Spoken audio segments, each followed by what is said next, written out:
Pourquoi avons-nous peur? Parce que nous avons été vaincus, là où cela compte le plus, dans notre esprit. Peu importe les efforts que nous faisons pour changer notre Afrique, tant que nous ne nous libérons pas de l'héritage de la colonisation,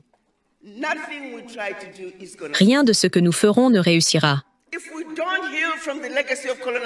Si nous ne nous libérons pas de cet héritage, nous continuerons d'être utilisés comme instruments de notre propre destruction. Qui sommes-nous en tant qu'Africains? Que représentons-nous? J'ai défié la CEDEAO lorsqu'ils essayaient de mobiliser une armée pour aller combattre le Burkina Faso, le Mali et le Niger. Nous pouvons avoir un coup d'État. Ai-je dit, aidez-moi à comprendre quelque chose.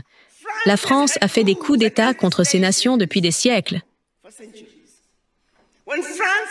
Quand la France oblige ces pays à déposer leurs réserves bancaires auprès d'elle, c'est un coup d'État. Un coup économique. Président Tinubu, qu'avez-vous fait face à ce coup d'État? Vous êtes maintenant assis dans le fauteuil des grands. Parlez-moi. Que comptez-vous faire?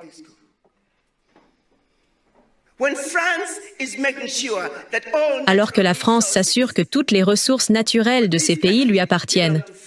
C'est un coup d'État. Qu'allez-vous faire à ce sujet? Ce sont des coups d'État. Mais d'une certaine manière, nous ne les voyons pas comme tels. Parce que ce sont les Blancs qui les font. Si un homme noir faisait quelque chose à un autre homme noir, oh, vous savez, ils appelleraient ça du harcèlement. Nous avons un sérieux problème en tant qu'Africains. Nous ne réalisons même pas à quel point nous sommes malades de cette maladie. Nous ne sommes pas juste malades chez nous. Nous ne sommes pas juste malades dans la salle d'attente du docteur. Nous ne sommes pas juste malades dans la salle générale de l'hôpital. Nous sommes en soins intensifs. C'est profond.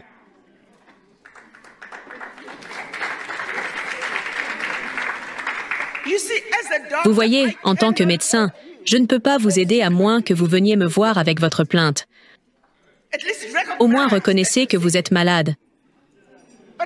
Mais la plupart du temps, nous ne réalisons même pas que nous sommes malades. Alors, par où commencer? Cette stupidité qui se déroule en Afrique doit cesser.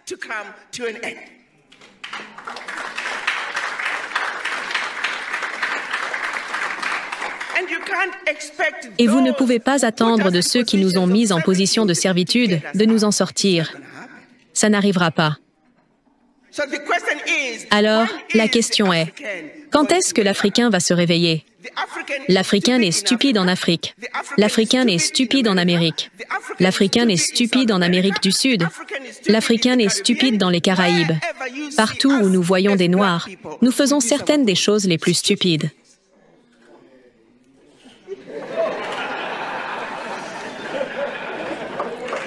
Vous allez dans des quartiers.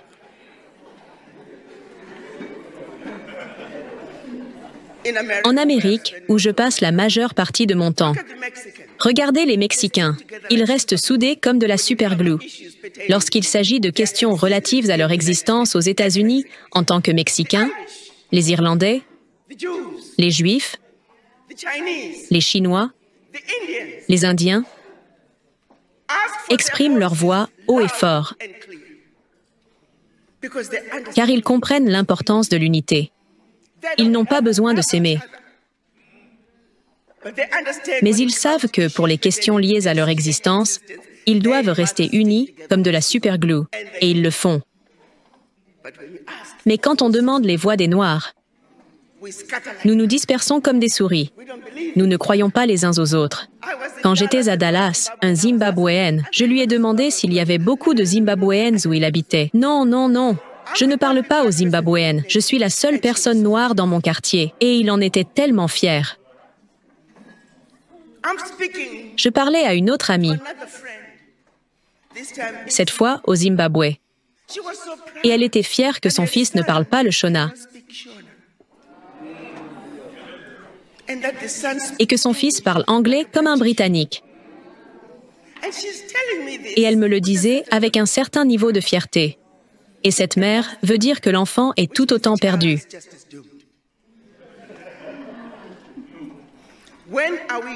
Quand allons-nous nous réveiller et réaliser que notre incapacité à avancer en tant que peuple est due au fait que nous avons été vaincus là où c'est le plus important?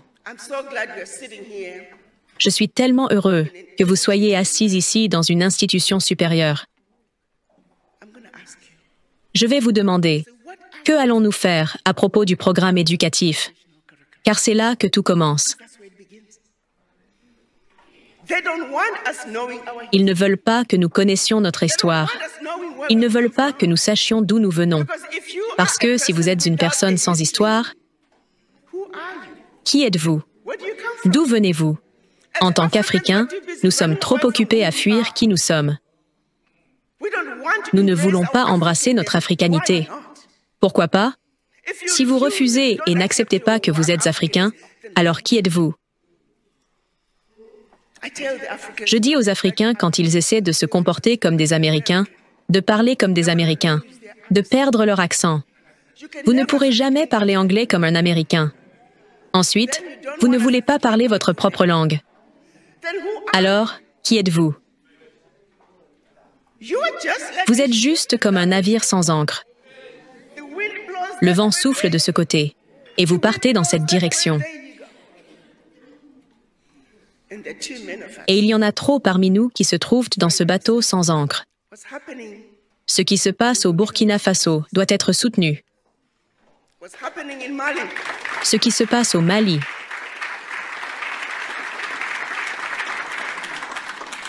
doit être soutenu.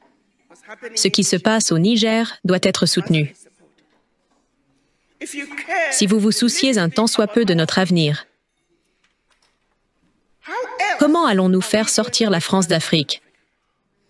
Comment allons-nous faire sortir la Grande-Bretagne, l'Allemagne et tous ces anciens colonisateurs?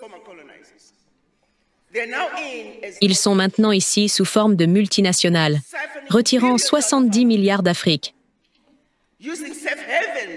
utilisant des paradis fiscaux pour cacher leurs revenus. Nous savons qu'ils sont ici. Ils sont maintenant des loups déguisés en agneaux. Que faudra-t-il? Si vous regardez le geste que le Niger a fait en disant simplement que la France ne pouvait plus acheter notre uranium pour 0,80 € le kilo, alors que nous savons très bien qu'ils le vendent à 200 € le kilo. Le Niger réalisait environ 1 milliard grâce à la vente de son uranium par an, tandis que la France réalisait près de 300 milliards.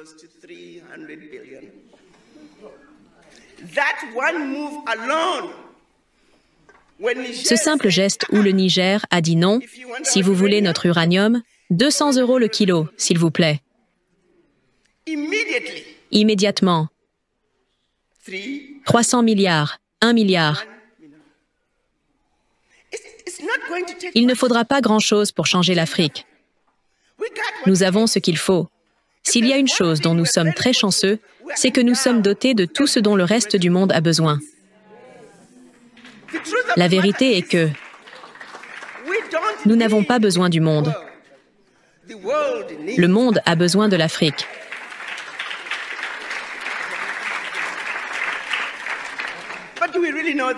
Mais le savons-nous vraiment? Le croyons-nous?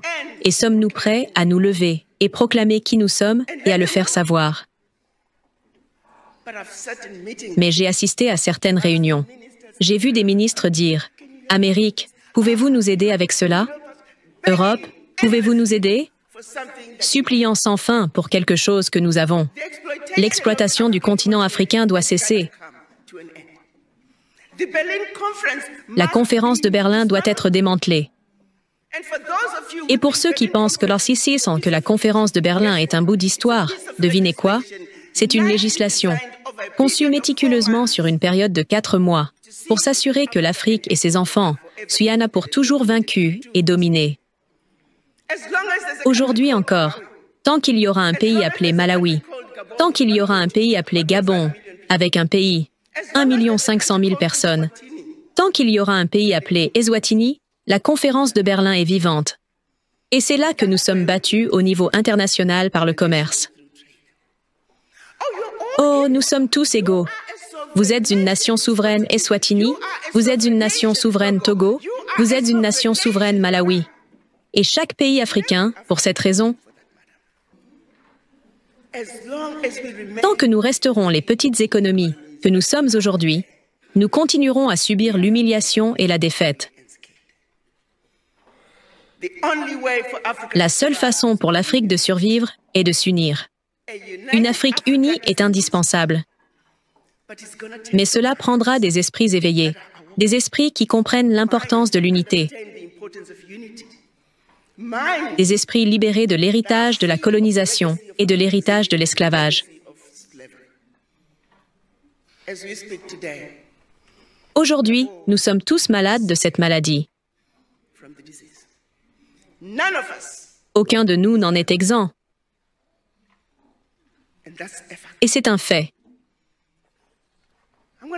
Je veux que chacun d'entre vous ait une sérieuse conversation avec le reflet dans le miroir et se demande pourquoi vous ressentez ce que vous ressentez. Pourquoi avez-vous automatiquement peur de ceux qui ne vous ressemblent pas? Pourquoi vous sentez-vous vaincu? Pourquoi avez-vous peur de parler et de défendre vos positions?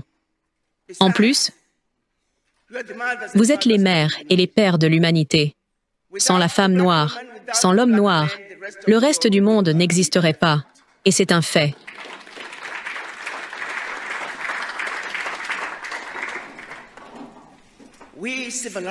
Nous avons civilisé le monde. Ils sont venus en Afrique et ont volé tout ce qu'ils n'avaient pas. Sont revenus avec ce qu'ils ont volé et nous ont fait croire qu'ils nous l'avaient donné. Tombouctou, l'Égypte. Les Grecs, quand ils avaient besoin de formation, où allaient-ils? En Égypte, parce que c'était déjà là. Nous faisions déjà tout cela, mais ils voulaient que l'histoire commence ici. Ainsi, on ne parle pas de ce qui s'est passé avant.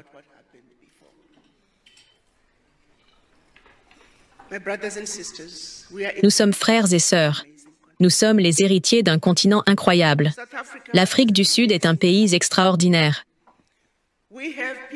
Nous avons des personnalités comme Nelson Mandela, Walter Sisulu, notre propre président, des gens qui ont souffert et tout sacrifié pour que ce pays soit libre.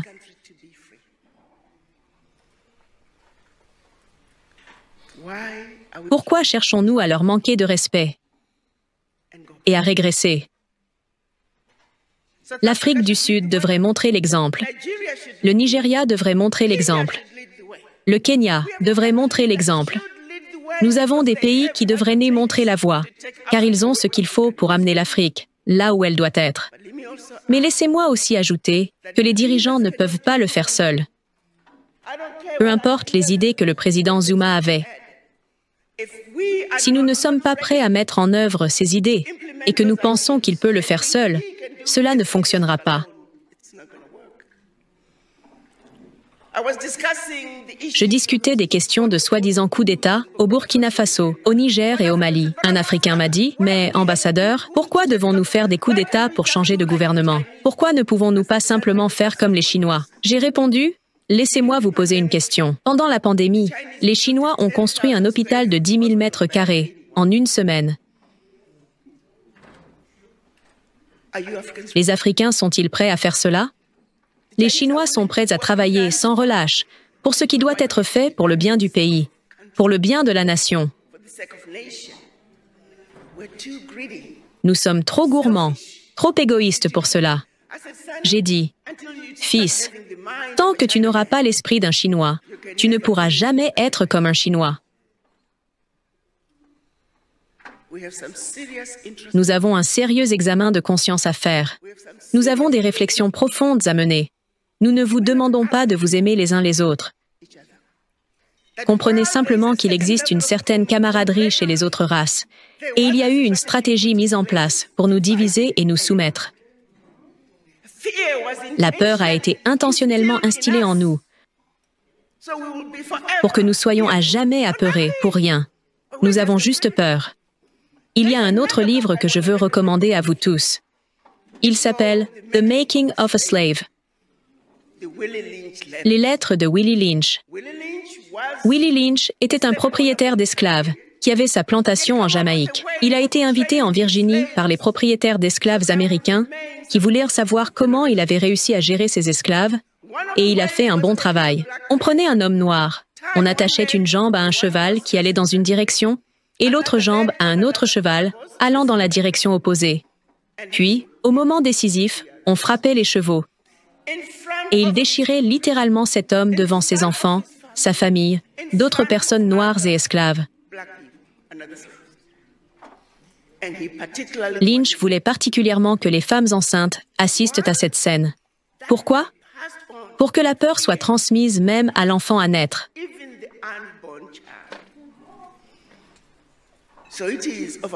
Plus de 400 ans plus tard, nous avons presque subi une mutation génétique qui nous fait croire que les choses doivent être ainsi. Nous avons été programmés pour avoir peur. Nous avons été programmés pour agir de manière presque stupide et tolérer des choses qu'aucun autre peuple n'accepterait. Mais nous le faisons. La question est la suivante. Nos dirigeants connaissent bien les piliers du développement. Ils connaissent bien les ennemis du développement de l'Afrique et pourtant, ils semblent incapables de les affronter. En Afrique de l'Ouest, le document que les pays africains devaient signer lorsqu'ils ont accédé à leur soi-disant indépendance s'appelle le Pacte pour la continuité de la colonisation. D'un côté, on vous accorde l'indépendance, mais de l'autre côté, on vous demande de signer un document acceptant de continuer à être colonisé. Et si vous choisissez de ne pas signer ce document, dans ma poche, j'ai un pistolet avec votre nom. C'est ainsi que la Guinée et le Mali ont choisi de ne pas signer le document. L'histoire nous apprend que la France est alors intervenue dans ces pays, a versé du béton dans les canalisations d'égouts, détruit les écoles, les hôpitaux, les routes, tout ce qui pouvait être détruit. Tout ce qu'ils pouvaient emporter en France, ils l'ont pris. Selon le président Mugabe, ils ont même pris le dernier crayon. Cela a été fait pour que les pays africains comprennent que s'ils refusaient de signer ce document, c'était le sort qui les attendait.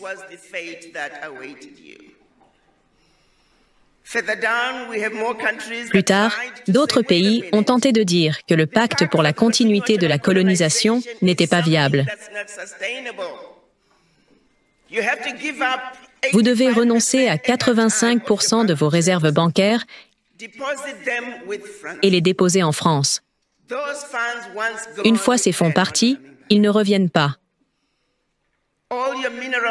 Tous vos minéraux découverts et non découverts appartiennent à la France et les entreprises françaises ont le droit de premier refus. Votre langue d'enseignement doit être le français. Votre armée ne peut être équipée que par la France et formée par la France. À ce jour, ces pays africains sont toujours tenus de déposer leurs réserves bancaires en France. Les chiffres ont baissé.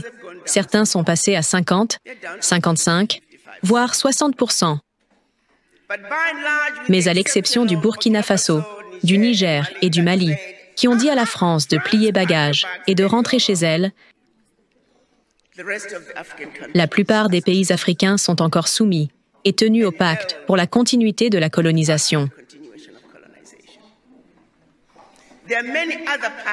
De nombreux autres accords et traités signés sous contrainte par les pays africains sont encore en vigueur aujourd'hui. Le premier ennemi est l'existence de pactes et de traités que nous savons aller à l'encontre du développement de l'Afrique. Nos dirigeants, pour diverses raisons, et nous le savons, ceux qui ont tenté de s'y opposer ont soit été assassinés, soit exilés. En dépit de cela, il existe d'autres problèmes que nos dirigeants pourraient aussi résoudre.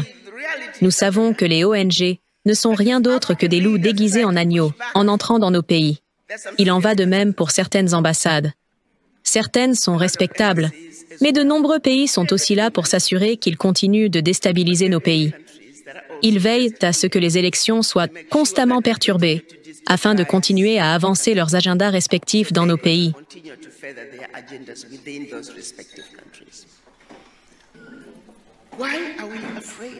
Pourquoi avons-nous peur? Parce que nous avons été vaincus, là où cela compte le plus, dans notre esprit. Peu importe les efforts que nous faisons pour changer notre Afrique, tant que nous ne nous libérons pas de l'héritage de la colonisation, rien de ce que nous ferons ne réussira. Si nous ne nous libérons pas de cet héritage, nous continuerons d'être utilisés comme instruments de notre propre destruction. Qui sommes-nous en tant qu'Africains? Que représentons-nous? Viva Africa! Viva Africa! La lutte continue. Tous les Africains ont compris que si nous voulons sauver le continent noir et avancer vers une nouvelle version de l'Afrique et non celle créée de toutes pièces par l'Occident et vendue à travers le monde, nous devons supprimer les barrières artificielles créées par nos bourreaux pour leur propre objectif et pour le bien de leur peuple. Mais pour commencer, il serait bon de dire quelques mots sur notre héroïne du jour. Cette belle dame qui n'a pas froid aux yeux et qui dit tout au tout ce que la majorité de nos hommes politiques disent tout bas, cette guerrière qui est la preuve vivante d'une nouvelle Afrique plus authentique et non taillée sur mesure pour servir les autres alors que son peuple nage dans la faim et la misère. Une Afrique qui rêve grand, une Afrique qui n'a plus peur d'affronter les grands défis et d'afficher cette grandeur perdue. Qui est Arikana? De son vrai nom Arikana Chiombo-Rikao, est une ancienne représentante permanente de l'Union africaine auprès des États-Unis. Mais selon le moteur de recherche Wikipédia, Arikana Chiombo-Rikao est une médecin et militante zimbabwéenne. Elle est conférencière, éducatrice, diplomate, fondatrice de cliniques médicales et entrepreneur. Elle déménage aux États-Unis après avoir vécu de nombreuses années au Zimbabwe. Elle est PDG et fondatrice des Bell Family Medical Centers aux États-Unis et elle est représentante de l'Union africaine aux États-Unis de 2017 à 2019. Elle s'est fait connaître par les internautes francophones à travers ses pics envoyés aux dirigeants occidentaux et plus précisément français. Et comme le disait l'ex-président ivoirien Laurent Gbagbo, je suis heureux qu'en Afrique les gens qui pensent comme moi, deviennent de plus en plus nombreux. Et tout le monde sait comment pense l'ex-président Gbagbo. Quelqu'un qui a lutté dans son pays pour obtenir le multipartisme, et venir faire face au plus long coup d'état militaire jamais vu pareil dans le monde depuis 2002 à 2011, l'année de son renversement, où il a affronté les bombes de la France, de l'ONU, de la CEDEAO et des rebelles de Soro-Guillaume. Sans oublier également son passage à la Cour pénale internationale d'ICPI, où il a passé 7 ans dans la plus célèbre prison de La Haye aux côtés de d'autres codétenus aussi célèbres que lui comme l'ex-président du Libéria, Charles Taylor son petit et ancien ministre de la Jeunesse Blé Goudé, le Congolais Germain Katanga, l'ancien vice-président congolais Jean-Pierre Bemba et bien d'autres. C'est pour vous dire et dire aussi aux ennemis de l'Afrique que quel que soit le nombre de pertes dans nos rangs, que le nombre d'emprisonnés parmi nous augmente, la lutte continuera. Car avant nous, nos ancêtres ont mené cette lutte pour se débarrasser des envahisseurs, nos parents également ont lutté pour obtenir leur indépendance et aujourd'hui nous prenons la relève pour obliger les ennemis de l'Afrique à parler d'égal à égal avec nous. C'est clair comme de l'eau de roche. Le message est là. Pour dire à tous ceux qui tentent de soumettre les Africains, c'est peine perdue. Car nous avons appris de nos erreurs du passé et qu'il est temps que la peur change de camp. Les Africains ont démontré à maintes reprises qu'ils peuvent vivre avec leurs bourreaux sous le même toit, leur pardonner pour tout ce qu'ils ont fait ou auraient pu faire. Car l'Africain est un homme bon, généreux, de paix et d'harmonie. Ensemble nous pouvons faire beaucoup de belles choses. À travers ce magnifique discours de notre sœur et maman Arikana Chiombo-Rikao, nous pouvons comprendre que l'ignorance ou le manque de connaissances est l'un des défis du continent. Si nous voulons protéger les ressources de notre continent ou nous comparer aux grandes puissances comme la Chine ou les États-Unis d'Amérique, nous devons être prêts à y mettre les moyens. Nous devons être prêts à travailler nuit et jour pour améliorer les conditions de vie de nos compatriotes. Tout est possible avec de la volonté et un peu d'une bonne dose de bon sens. La Chine a réussi le pari avec peu de moyens à sa disposition, alors pourquoi pas nous? L'Inde est également sur le chemin de l'exploit. Alors chers frères et sœurs du continent noir, avec une population d'environ 1,300 milliard d'habitants, à peu près égale à la population chinoise et supérieure à celle des États-Unis d'Amérique. Nous avons beaucoup plus de chances d'être une superpuissance si nous nous décidons de nous mettre au travail et que nos dirigeants protégeaient nos acquis plutôt que d'aller les dilapider à l'étranger. Mais comme on le dit si bien, chaque chose a son temps. Qu'on le veuille ou non, l'Afrique sera un autre pôle de puissance. C'est juste une question de timing. Certains diront pourquoi affirmer des choses qui sont encore à des années-lumière. Et à ces personnes-là nous dirons qu'il n'y a pas longtemps de cela, la Chine, l'Inde et la majorité des pays arabes avaient du mal à joindre les deux bouts, et voilà qu'aujourd'hui, nos dirigeants font la queue pour aller leur demander de l'argent et autres formes d'aide dont nous aurions pu nous-mêmes produire sur place. Alors il est temps que la population, ainsi que nos hommes politiques, sans oublier nos armées, cherchent tous à travailler main dans la main pour éviter que des forces extérieures viennent une fois de plus nous diviser pour nous imposer leur volonté.